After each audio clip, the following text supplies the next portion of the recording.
నా పేరు భావన. నేను టెక్ మహీంద్రా ఎంప్లాయీ. ఒక 4.5 months బ్యాక్ నేను టెక్ మహీంద్రాలో జాయిన్ అయ్యాను. అండ్ జాయిన్ అయిన ట్రైనింగ్ కంప్లీట్ చేసుకునే పీరియడ్లో నాకు హెల్త్ బాగోక నేను ఫ్లోర్ మీద పడిపోయాను. అండ్ నన్ను అప్పుడు అక్కడి నుంచి they have taken me to DOMS. వాళ్ళ చిన్న డామ్స్ ఉంటుంది లోపల, అక్కడికి తీసుకెళ్లారు. అక్కడి నుంచి వాళ్ళు నన్ను మల్లారెడ్డికి షిఫ్ట్ చేశారు.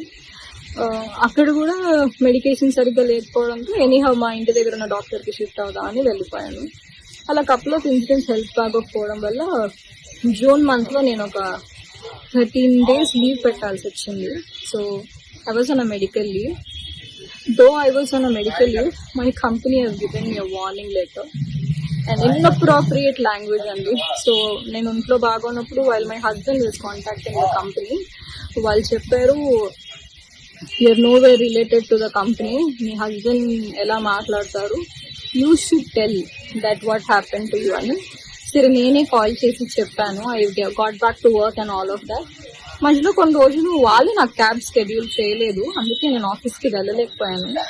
అండ్ దిస్ 2 days బ్యాక్ మా పాపకి హెల్త్ బాగాలేదు, స్టమక్ పెయిన్ అది అన్నారు. She's 11 years old. Mother instinct ఉంటుంది కదా సార్, ఇంకా కాల్ చేసి పాపకు బాగాలేదు అని మా టీఎల్కి చెప్పాను. చెప్తే అదంతా తెలియదు నాకు, మీరు ఫస్ట్ పైకి వెళ్ళి లాగిన్ చేయండి, నేను నా రీజనల్ మేనేజర్ దగ్గర నుంచి అప్రూవల్ తీసుకుని పంపిస్తాను అని. సరే ఓకే సార్ అని పైకి వెళ్ళే లోపు నాకు ఇంకో కపుల్ ఆఫ్ కాల్స్ వచ్చాయి పాప దగ్గర నుంచి. So I had to go. నేను అన్నాను లేదు సార్, నేను ఒకవేళ వెళ్ళిపోయినా I try to compensate tomorrow, కానీ ప్రామిస్ చేయలేను ఎందుకంటే ఇంటికెళ్ళే పాప పరిస్థితి ఎలా ఉంటుందో తెలీదు. యూజువల్లీ సాటర్డే సండే నా ఆఫ్ కదా, నేను ఆల్రెడీ కొన్ని స్కెడ్యూల్స్ చూసి చెప్తాను అని చాలా పొలైట్గా ఫోన్ డిస్కనెక్ట్ చేశాను. And I went back home, I taken care of my daughter. Just పాపకి వెళ్ళగానే డాక్టర్కి కాల్ చేస్తే బేసిక్ మెడికేషన్స్ ఫ్రైడే రోజు ఇచ్చాము. సాటర్డే రోజు properly took her to the hospital. Urine blood scanning అంతా చేశారు. రిపోర్ట్స్ సాటర్డే కదా, సో సాటర్డే నేను వెళ్ళేసరికి లేట్ నైట్ అయిపోవడంతో రిపోర్ట్స్ ఇవ్వలేదు. So Sunday that hospital radiologist wasn't working. నాకు మండే కల్లా రిపోర్ట్స్ వచ్చాయి.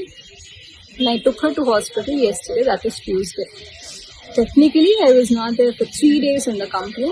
Already in documents వాళ్ళకి WhatsApp లో షేర్ చేశాను.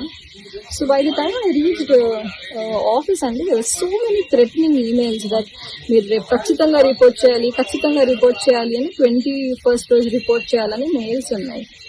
I was in a dilemma that నేను ఎలాంటి ఎన్వైరన్మెంట్ లో పని చేస్తున్నాను, ఇంత వర్క్ హెరాస్మెంట్ అయితే ఎక్కడ ఉండదు. అండ్ సో అక్కడికి నా మీతో వచ్చినప్పుడు నాకు హెల్త్ బాగున్నప్పుడు when they were questioning all of this నాకు అంత బాగానే అనిపించింది sir. But I'm a married women, నాకు ఒక పాప ఉంది. I definitely have to take care of my daughter. నాకు ఒక ఫ్యామిలీ ఉంటుంది. సో మోస్ట్లీ మార్నింగ్ 12:30 లాగిన్ అంటే 10:30కి క్యాబ్ ఎక్కి ఇంటికి వెళ్ళేసరికి 1 o'clock అవుతుంది. Most of the time we are in Tech Mahindra. అండ్ అలాంటి మమ్మల్ని కూడా మీరు పట్టించుకోకుండా ఉంటారు ఎలా సార్, అది చాలా తప్పు అనిపించింది. మోర్ ఓవర్ వాళ్ళకి 60 days ఆఫ్ నోటీస్ పీరియడ్ ఉంటుంది. నేను ఇది తప్పించి నేను ఇంకే తప్పు చేసింది లేదు. నాకు ఇమీడియట్ టర్మినేషన్ ఇచ్చారు. So I have the documents with me that I never been lying about my health and all of that.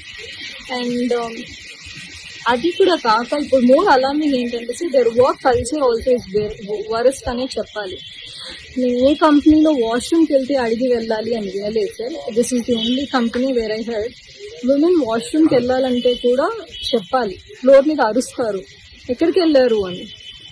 వాష్రూమ్కి వెళ్ళాము అని చెప్పలేక ఒక పని ఉండి వెళ్ళాము అంటే ఎక్కడికైనా వెళ్తే చెప్పి వెళ్ళాలి. Sir I'm not comfortable sharing వాష్రూమ్కి వెళ్తున్నాను అంటే బయోబ్రేక్ అని చెప్పండి, లేకపోతే జీవితాతో చెప్పండి, ఇంకెవరితోనైనా చెప్పండి. బట్ మీరు చెప్పకుండా ప్లేస్ నుంచి వెళ్ళిపోతే మాకు ఎలా తెలుస్తుంది మీరు ఎక్కడికి వెళ్తున్నారు అని. So much of micro management is doing that. అది కూడా అది that is intolerable sir. I'm a women, I have right to P. I will not answer anyone that I'm going for P or loo or I'm doing anything. I have a medical condition where I might require to go little more to the washroom.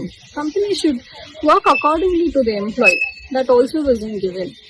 Women to respectful గా మాట్లాడరు sir. ఇంకొక విషయం ఏంటంటే నేను medical leave లో ఉన్నప్పుడు ఒక్క call చేసినప్పుడల్లా when are you turning up or else we will remove you, when are you turning up or else we will remove you అని వార్నింగ్ మెయిల్స్ పెట్టారు, వార్నింగ్ కాల్స్ చేశారు తప్ప మీ హెల్త్ ఎలా ఉంది, మీకు ఏం జరిగింది, how are you feeling about it అని ఒక్క మాట కూడా నన్ను అడగలేదు సార్. మొరవరు నేను మా పాపకు బాగాలేదు, నాకు మా హెచ్ఆర్ నుంచి కాల్ వచ్చింది. షీ సెడ్ భావన I heard about your daughter, when I reporting ma'am, ఒకవేళ మీరు మెడికల్ డాక్యుమెంట్స్ తీసుకుని రేపు రాకపోతే you will face serious consequences అని చెప్పి. మీరు వినండి భాగ్య గారు, ఏం జరిగిందో వినండి. That is my daughters health condition. She didn't even listen to me. She said you come back, we will talk with the documents అని. దెన్ షీ సెడ్ మీరు మీ టీఎల్ కాల్ మొహం మీద కట్ చేసి వెళ్ళిపోయారంట కదా ఆఫీస్ లో రిపోర్ట్ చేయకుండా. అలా నేను చేయలేదు, I can prove it anywhere. And so కనీసం మీ పాపకి ఎలా ఉంది, మీరు ఎప్పుడు కల్లా రాగలుగుతారు అని కూడా నన్ను అడగలేదు సార్.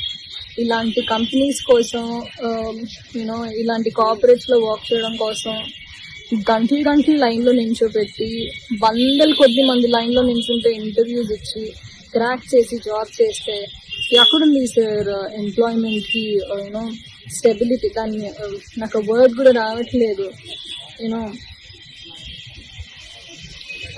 ఎక్కడుంది సార్ ఎంప్లాయీ సెక్యూరిటీ? విమెన్ కి రెస్పెక్ట్ లేదు. విమెన్ ఎంప్లాయీస్ అంటే ఫ్లోర్ మీద నించుని అరిసి మాట్లాడతారు, క్యాబిన్ కాన్వర్జేషన్స్ ఉండవు. ఒకసారి ఇలాగే అరుస్తుంటే క్యాబిన్ కాన్వర్జేషన్స్ కావాలి, మీరు ఇలా ఫ్లోర్ మీద నా గురించి అరవద్దు అంటే దెన్ సార్ నేను హాస్పిటల్లో మా పాపని చూపించుకోవాలా, వీళ్ళు పెట్టే వాట్సాప్ మెసేజెస్ కి రిప్లై ఇవ్వాలా, వీళ్ళు పెట్టే ఈమెయిల్స్ కి రెస్పాండ్ కావాలా, నాకు అర్థం కాలేదు. ఇవాళ మార్నింగ్ కూడా నేను ఆఫీస్ క్యాబ్ లోనే ఆఫీస్ కి వెళ్ళాను, మెయిల్స్ అన్ని చదివాను. నాకు చీప్ అనిపించింది that I should this has to be reported అని. So I started reporting in the police station. ఒకటి మాత్రం నిజం, నేను ఒక్కదానే కాదు ఇలా ఫేస్ చేసేది. నేను రోడ్ మీద వచ్చి నించుని నాకు ఇలా జరిగింది అని అంటే నాతో పాటు కనీసం ఇంకో 10 మంది ఆడపిల్లలైనా వస్తారు that they are harassing women like hell అని. సో నా రిక్వెస్ట్ ఏంటంటే దయచేసి విమెన్ ఎంప్లాయీస్ని విమెన్ గా ట్రీట్ చేయండి. వాళ్ళకి కూడా ఫ్యామిలీస్ ఉంటాయి, వాళ్ళకి కూడా పిల్లలు ఉంటారు. ఫోర్స్ చేసి రండి కంపెనీకి లేకపోతే జాబ్ తీసిస్తాం అనొద్దు. అండ్ మెడికల్ కండిషన్ లో ఉంటే మాకు హెల్త్ ఇన్సూరెన్స్ ఉంది, హెల్ప్ చేయమంటారా, ఇంకేదైనా కావాలా అని హెల్ప్ చేయడానికి ట్రై చేయండి. ఎందుకంటే more women will come forward to work if the environment is good. Board లో గ్రేట్ ప్లేస్ టు వర్క్ అని వేసుకోగానే గ్రేట్ ప్లేస్ టు వర్క్ అయిపోతుంది sir. Women have to be respected.